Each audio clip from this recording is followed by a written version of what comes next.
Welcome back to the morning show here on Arise News.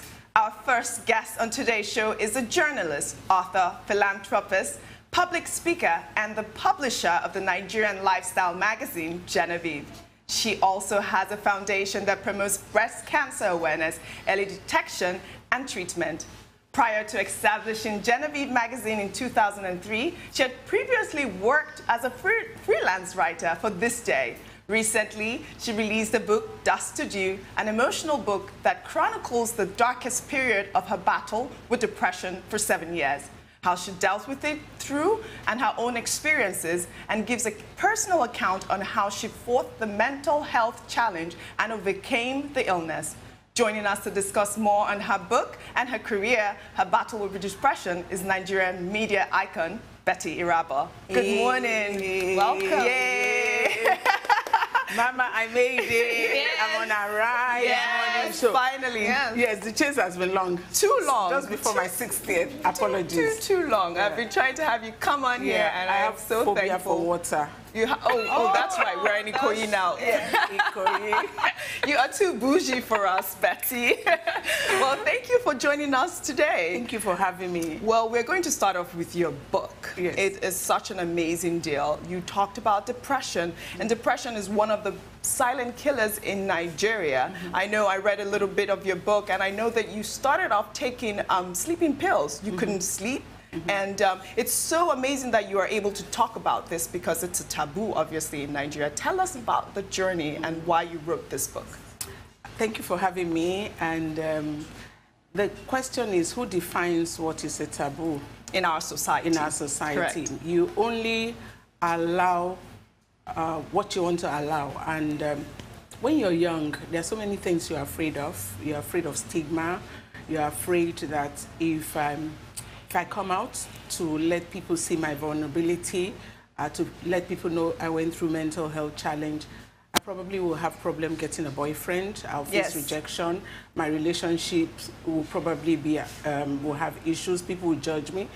But then when you're an old woman and you're in your 60s, you're not afraid anymore. You're fearless. And I think that's where I was when I decided I was going to be naked and talk about my battle with depression. And in writing that book, it was either I was totally naked or I didn't write the book at all because it would be so disjointed if I decided to hold back. And what was the ultimate aim? The ultimate aim is for people to know that things happen to the best of us. You know, stuff happen. People wake up one morning, they find a lump, they go to the oncologist and they're told it's malignant. People die from malaria. And then I know it's something people hardly talk about because the first thing that comes to people's mind when you say you're going to see your therapist or your psychiatrist is that, oh my gosh, she's mad, she's crazy. Yes. And I've gone past all that. Yes. And in sharing, I'm hoping that a lot of people will be able to sit down and we'll have a conversation when someone will say, oh, I'm going to see my psychiatrist today, so I can't meet up with our appointment, maybe tomorrow. And it will become like a conversation. But that has already started. I need to chip in at this point. The 60 isn't old. Sorry? You look my 60 isn't old. Let me not say my own 60. You look amazing. Thank you. You talked about coming out naked and having to tell everybody how you lived with depression. Yeah. Your book tells us of how you couldn't sleep, you resorted to drugs to make you sleep. How else did depression present itself in your life? The first thing is usually the bouts of mood swings. We could be having this conversation and the next thing, I'm crying, shedding tears. Wow. And usually there is no... What thoughts run through your mind before the tears begin to flow? Sweetheart, no thoughts. You're not thinking of anything. You're just in a bad place. You're having a meltdown. And then everything sucks. So you don't need a reason to be sad. You're already depressed. Okay. So I could be having a conversation. I was having a conversation with my friend, the Justice. And then like, oh, how is Sonia? Have you heard from Sonia? And she realized I didn't answer. And she looked at me and I was crying. We were having dinner. So for me, yes, it started with insomnia. I had problems sleeping. And looking back now, I realized my mom also had problems sleeping. Because as I said in the book, as a young girl, she would call us the biggest punishment you could have is when mom calls you and say, Betty, don't name away, which means, Betty, come and stretch. Literally means come and stretch or straighten or massage my toes. That was the only way she could go to sleep. So looking back, mom had insomnia. So I had big time insomnia, and I started popping pills. Wow. And how long did this take, the insomnia? I know that you mentioned in your book that it had been going on, and even your husband was helping you throughout that time. How long did that insomnia take? I think insomnia started from in my late 20s. Wow. So from your late 20s till now, you just... Till I came out of depression. Literally, I was on medication. But now, the only problem I have now is that I oversleep. Okay. The other day, I was like, Father Lord, I can't even go there. I was going to say, Father, the way I'm sleeping, I just doze off watching a movie. It never happened for like 20 years. I usually won't doze off in the car or watching a movie, but now I'm like, so I'm in a good place. Beautiful. So can you share some of your experiences? How did you actually come out of depression? Everybody's always interested in asking me how I came out of depression. Yes. The thing is, initially when I was going through this dark tunnel, and I was in this submarine where there was no air, no lights, nothing, surrounded by darkness and doom, it seemed like something that was kind of a comfort zone for me. You won't understand it, but I was kind of comfortable there because it was the situation in which I found myself then, and it was like, just leave me here, just leave me be. I don't want to fight, I don't want to get out of it. It's fine, you know. I can manage it. No, I wasn't managing it. I was just there, and I didn't care if I got out of it alive or dead. I really didn't care. But I came out of it, which I say to people, there was a time when, like, God, you just go on your own lane. Don't talk to me. I'm not talking to you. We're not friends right now. And I said that to God. And then I had that period of no church, no prayer, no Bible. Then I had a period where I had socialization skills, no going out, no red carpet, because everybody will judge you and tell you, why are you losing so much weight? Oh, you want to stay young forever. So I had that period. But then coming out of it was me saying, you know what? This is how far. And I'm done. And I began to, it's like when you're in a hole, you have to stop digging because you sink. So I stopped digging in that hole. Did you seek professional help, counseling? How much time do you have for this show? I can see that you're getting really emotional about this, and you're still, What was your support group at that time? Family. Even as family. Family. At the end of the day, family. And so your professional help, when did you decide, you know what, this is something I need to ask for help for? I was always asking for help. Even when I was in that place, yes, when I said I wasn't you mentioned you went to all the wrong places. Yes, right. I was seeing therapists. There was no time I stopped seeing a therapist, but at the same time, I think I wasn't helping the therapist to help me. Okay. Because I was too depressed. And I didn't get a therapist until much later who wanted to use psychoanalysis or talk therapy, like, okay, what's really going on with you?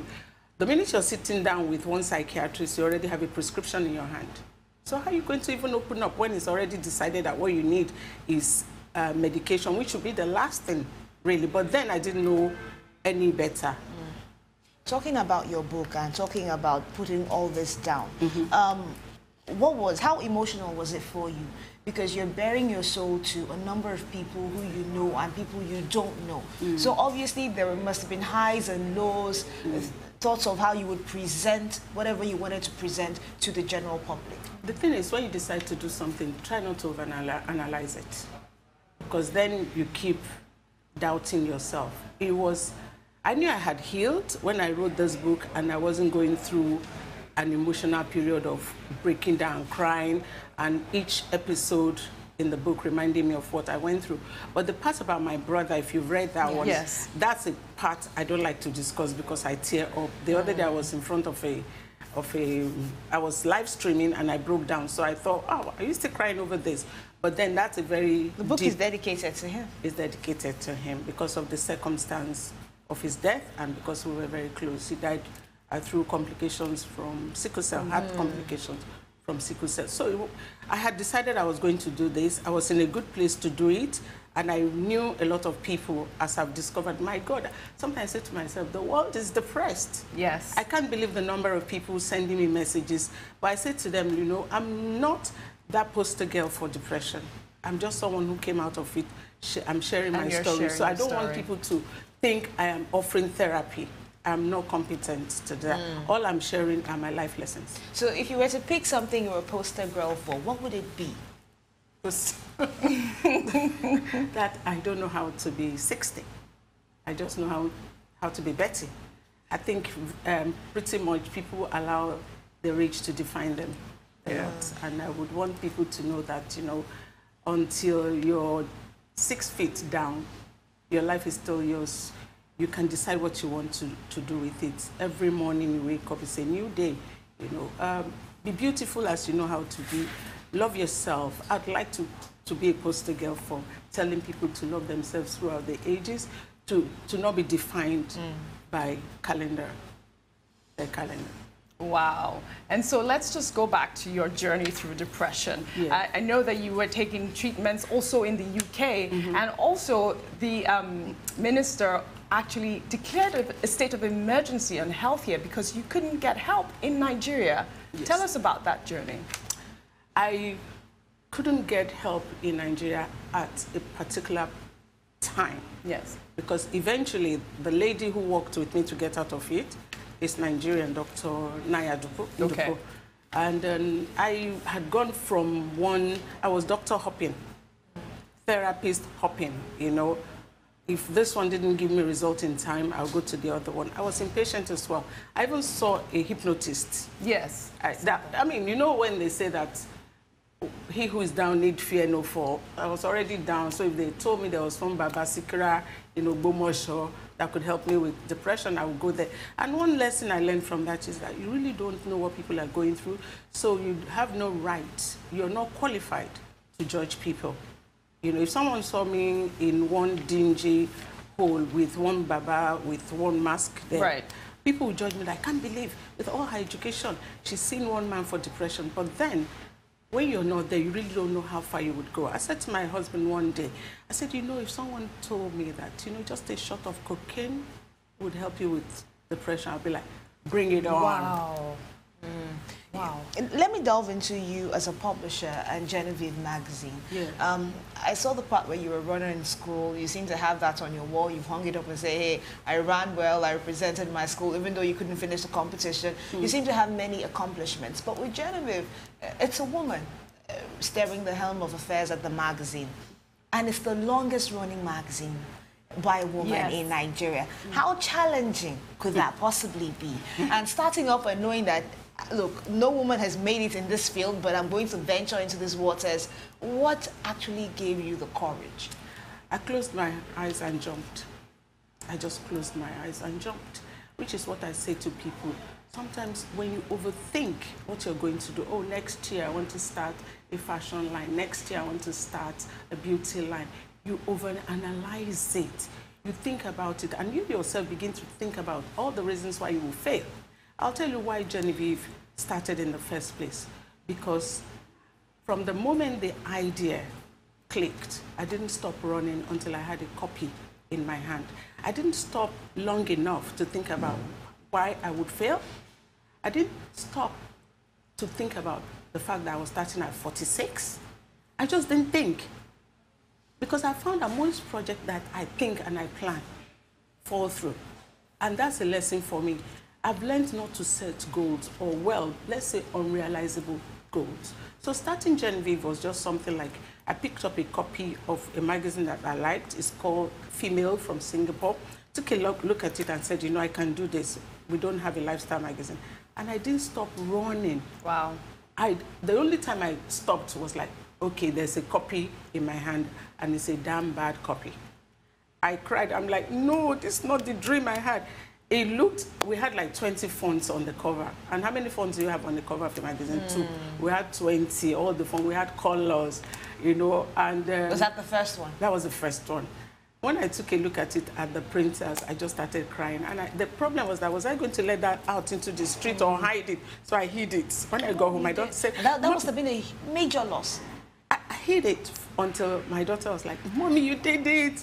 Mommy, the magazine is fine. I'm like, okay. Sometimes children really know the right things to say. They do. But I had someone who called me and said, is this the magazine we've been waiting for? Is the woman on the cover standing or sitting? And quite honestly, I couldn't answer. But she made sure that she hit it. You talking about the fact that he had so many fonts on the front cover and the fact that you didn't want to put it out there. It's what a lot of business owners face when they're venturing into something new. But you keep pushing until you get there. How many more of these incidents did you have with Genevieve before you finally said, you know, I am there, or I'm at a comfortable place? By the 5th edition, I was duped to the sum of 3.2 million naira. Wow. By the 5th edition, I made a bonfire of a whole edition. Oh, wow. Like we saw it, we were like, okay, just burn them. We won't go out. One of the agents, I was naive. I am self-taught journalist, self-taught publisher, everything. You know, and that's another thing I would like to share with people, that sometimes never think you're not qualified. Never think that you don't. There was a time that I kept saying to myself, if I had a master's, I would be more confident if I had a master's. If you know, and when people write their resume, and I would see 1 degree, 2nd degree, PhD, courses here and there, I used to feel, oh my God, I only have a BA in English and philosophy. How can I accomplish all the things? But then, you know, when you're passionate about something, when you have the drive, an uncommon drive, a drive that you yourself don't even know that you possess, all things become possible for you. Right. For someone like me who battled low self-esteem, insecurities for a long time, I'm amazed at the things that I have closed my eyes to jump and to achieve. Everything I've done afraid. But I do it, I'm afraid. And you're doing it I'm doing it. Yes. So that's the story of Genevieve. Yes. I had many setbacks, and I cried. My staff will cry with me sometimes, but I had so preached to people in my column, Morning Dew, about not giving up. Was I now to give up? It became like, you know, my words were now haunting me. And that was what my children kept saying to me every time I was going through depression. Mom, you've told people that they can make it. Mom, you've told people to be strong. Mom, you've done this. Mom, you've done that. Yes. At the time I was going through depression, I couldn't see any of my accomplishments. I was a failure. Wow. And that's what depression does to you. Wow. And so when you turned 60, you made your daughter, Sonia, the chief editor of Genevieve magazine. Was there something particular about the age 60 or? Yeah, I'll tell you the story of Sonia coming on board. Sonia joined Genevieve at 14. She had a column called Teen Zone. Okay. So, and she'd always been there. By the time she went off to England at 16, she was still writing for Genevieve, but she needed to focus with her studies. So she was just corresponding. And then a few years, about 6 years ago, she was assistant editor, international correspondent. And many times I'd asked her to come on board as editor. And she always said, Mom, I'm not qualified. Wow. She said, I want to earn this. Even though she read mass communication and went on to get her a degree in acting, in theater, she still wanted to earn it. And I said to her, how can you earn it any more than this? She started at 14. This is what you studied. She said she wanted nothing handed to her. That really got me. I was anxious. I said to myself, so this magazine is just going to die. Because in Nigeria, we really have issues of second generation handing over succession plan. So I just felt, you know what, I started it, it's been 14 years. I have nothing to prove. I was going to write my valedictory Morning Dew. Okay. Then one morning I was lying in bed having my cup of tea as usual. She came into the room and I said, Sonia, how would you like to come on board as editor? My heart was palpitating. And she said, I would really love that. And she was ready. She was ready. But then how did I know at that particular time to ask? Yes, because I was going to ask, what have you learned from Sonia? Because you were putting her in at a time where she wasn't ready. And obviously, she's like a mother. She knows what she wants. What have you learned from Sonia? The thing is, she was bold enough to say, I don't want it handed to me. I want to earn it. And she earned it. She was assistant editor for a long time. Sonia and Omori, people tend to forget that I have a son, even though he's kind of shy. It's not really that he's shy, it's just he doesn't want to be out there only on his terms. So Rui was on board as general manager. Also, at the time, I was depressed. So he was there managing the structure and everything. What I've learned from Sonia is how to be strong. And my daughter is very strong, and she does not, she's very confident. And for growing children, it's very important that they have confidence. Most of the things that they suffer later is also because of lack of self-worth and good self-esteem. So when women and men also are confident in themselves, they can conquer the world. And I've learned that from my daughter. Now, we've talked so much about your depression during this conversation, and the fact that you've seen doctors and you're dealing with it. How are you now? How is your state of mind at this time? How do I look? You look gorgeous. Okay, so that's how I'm feeling. I feel amazing. And people ask me, how do you know you are out of it? I knew when I was in it, and I know that I'm in a good place. Weaning myself off my medication, I've gone from like 25 milligrams, 3 antidepressants, to just 1 antidepressant, 5 milligrams, which I skip every other night in the process of weaning myself out of it.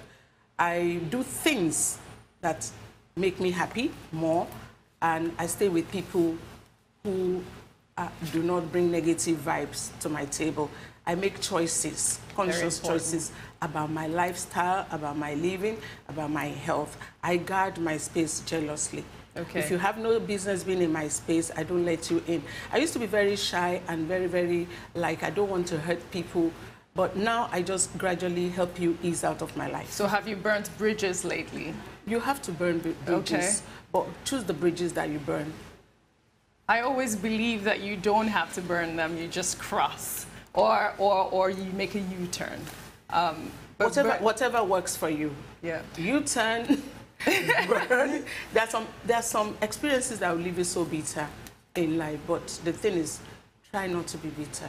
Look at everything that comes your way as part of the journey and part of the story you're going to tell. We need to talk about cancer awareness, because that's something you're also passionate about, putting the word out there. And unfortunately, cancer is such a scourge in our society in these times that a lot of people are not properly educated on cancer. But you have the pink ball. You put it out there, and it's a fantastic event. People come dressed up, and there's a message behind it. Why are you so passionate about cancer awareness?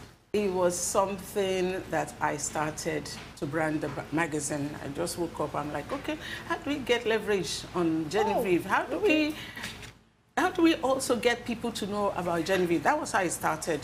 I started, and I knew that foreign magazines, global magazines, dedicated October to breast cancer. So I'm like, guys, come on, let us also dedicate our own magazine. Our magazine is global as well. Let's dedicate it to breast cancer awareness. And we had an edition, and we're quite surprised that a lot of people were willing to talk, and we didn't realize we had so many people going through cancer.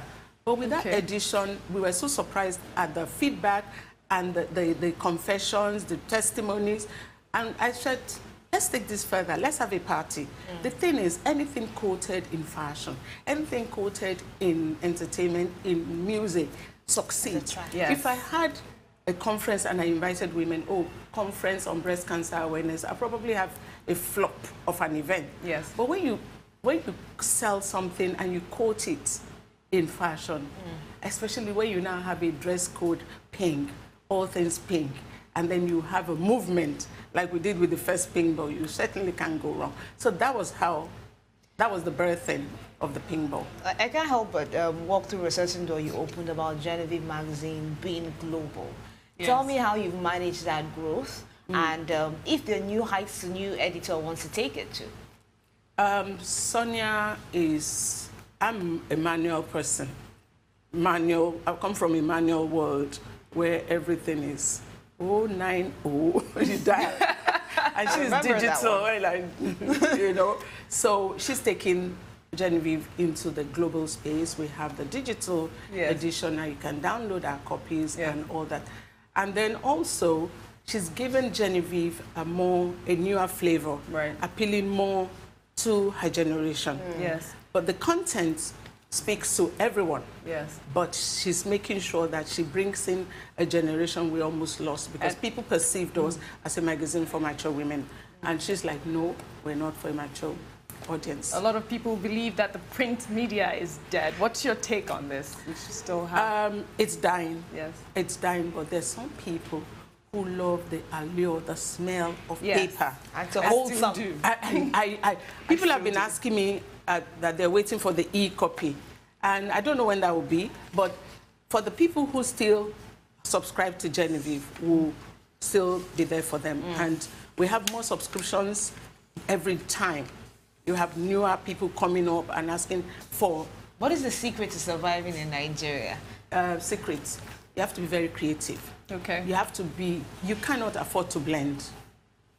You have to always stand out. You cannot afford to blend. You have to always be some steps ahead. You have to be creative. You have to bring...